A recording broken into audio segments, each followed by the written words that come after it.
Change ಮಾಡಿಸ್ಬೇಕು ಅಂತ ಏನೋ ಪ್ರಯತ್ನ ಮಾಡಿದ್ರು. ಕೊನೆಗೆ ಯಾರಿಗಾದರೂ ಭಾಳ ಕಷ್ಟ ರೀ.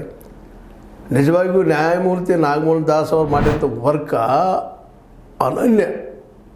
ಯಾಕಂದ್ರೆ ಒಬ್ಬರ ಮನಸ್ಸನ್ನು ಒಪ್ಪಿಸೋದು ಸುಲಭದ ಕೆಲಸ ಅಲ್ಲ. ಅಂದರೆ ಇಡೀ ಸಮುದಾಯವನ್ನು ಒಪ್ಪಿಸುವಂಥ ಕೆಲಸವನ್ನು ಮಾಡಿದರು. ಆ ದಿಶೆಯಲ್ಲಿ ಅವ್ರು ಮಾಡಿದರೆ 5 ಭಾಗ ಮಾಡಿ ಎಲ್ಲರೂ ನ್ಯಾಯ ಸಿಗುವಂಥ ಪ್ರಯತ್ನ ಮಾಡಿದ್ರು. ಆದರೆ ಬಲಗೈಯವರು ಭಾಳಷ್ಟು ವಿರೋಧ ಮಾಡಿದರು. ಹೀಗಾಗಿ ಎಲ್ಲೋ ಒಂದು ಕಡೆ ಹೊಡೆದು ಬಿದ್ದದು. ಈ ಪಾಪ ಅವರು ಎಲ್ಲ ಈಗೇನು ಬೀದಿಗೆ ಬಿದ್ದಂಗೆ ಆಗಿಬಿಟ್ಟದವ್ರು.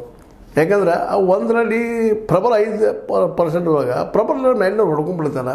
ಈ 12 ಜನಕ್ಕೆ ಅದು ಸರಿ ಸಿಗೋದಿಲ್ಲ ಅಂತ. ಇಲ್ಲಿವರೆಗೆ 5 ಇದ್ದಾರೆ ಪ್ರಬಲ ಯಾರಿದ್ದಾರೆ ಅವ್ರೊಳಗೆ. ಈ ದಲಿತರಲ್ಲಿ ಪ್ರಬಲ ಯಾರಾದ್ರೆ ಅವರ ಲಾಭ ಮಾಡ್ಕೊಳ್ತಾಯಿದ್ರು. ಶೈಕ್ಷಣಿಕವಾಗಿ ಅಥವಾ ಇನ್ನುಳಿದ ದೃಷ್ಟಿಯಿಂದ ಸಾಮಾಜಿಕವಾಗಿ ಮುಂದುವರೆದಂಥವ್ರು, ಸ್ವಲ್ಪ ಆರ್ಥಿಕವಾಗಿ ಬಲಾಢ್ಯರಾದಂಥವ್ರು ಅವರಾದ ಲಾಭ ತೊಗೊಳ್ತಾಯಿದ್ರು. ಅದನ್ನು ಕಳೆದ 30 ವರ್ಷದಿಂದ ಹೋರಾಟ ಮಾಡಿ ಮಾಡಿ ಮಾಡಿ ಮಾಡಿ ಎಡಗೈದವರು ಇವತ್ತೊಂದಿಷ್ಟೇನೋ ಸಮಾಧಾನ ಮಾಡ್ಕೊಂಡಿದ್ದಾರೆ. ಒಳಗೆ ಅದ್ರಲ್ಲಿ ಮೀಸಲಾತಿ ಆಗಬೇಕಂತೇಳಿ ಅದು ಗೆದ್ದಿದ್ದಾರೆ. ಇವತ್ತು ಇಡೀ ದೇಶದಲ್ಲೇ ಇದು ಪ್ರಥಮ ಬಾರಿಗೆ ಆದಂಥ ಕೆಲಸ. ಇದಕ್ಕಂತ ನಾವು ಸಿದ್ದರಾಮಯ್ಯ ನಾವು ಅಭಿನಂದನೆ ಹೇಳಲೇಬೇಕಾಗ್ತದೆ. ಯಾಕೆಂತಂದರೆ ಯಾರೋ ಎಷ್ಟೆಷ್ಟು ಅದ ಪ್ರಮಾಣದಾಗ ಅವ್ರಿಗೆ ನಾವು ನ್ಯಾಯ ಒದಗಿಸೋದು ಮೀಸಲಾತಿಯ ಒಂದು ಧರ್ಮ. ಟೋಟಲ್ದಾಗ ಬರಿಷ್ಠರು ದಾಟಿ ಹೋಗಬಾರ್ದು. ಬರಿಷ್ಠರಿಗೂ ಒಂದು ಇದ್ದೇ ಇರ್ತದೆ, ಅವ್ರಿಗೂ ರಿಸರ್ವೇಷನ್ ಇತ್ತಿಲ್ಲ ಅಂತಲ್ಲ. ಆದರೆ ಪಾಪ ಏನು ಸಿಗಲಾರಂತ ಅವ್ರು ಇದ್ರಲ್ಲ ಅವ್ರಿಗೆ ಅನುಕೂಲ ಮಾಡಿದರು. ಬಟ್ ಈಗ ಇನ್ನೊಂದು ಸಮುದಾಯ ಅಂತ ಅದಕ್ಕೆ ನ್ಯಾಯ ಒದಗಿಸ್ಬೇಕಾಗ್ಯದ.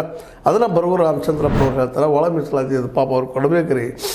ಅವರು ಸಮಾಜ ದೂರ ಉಳಿದಿದ್ದಾರೆ, ಬದುಕನ್ನು ನೋವಿನಿಂದ ಕಳೀತಾ ಇದ್ದಾರೆ, ಪ್ರತಿದಿನ ಹೋರಾಟ ಮಾಡ್ತಾ ಇರ್ತಾರೆ. ನೆಲೆ ಇಲ್ಲ, ಅವ್ರಿಗೆ ಯಾವ ಬೆಲೆನೂ ಇಲ್ಲ ಅನ್ನುವಂಥ ನೆಲೆಯಲ್ಲಿ ಅವ್ರಿಗೆ ಅವ್ರು ಕೇಳೋದು 1% ನಮ್ಗೆ ಕೊಡ್ರಿ ಅಂತೇಳಿ. ಸ್ವತಂತ್ರವಾದ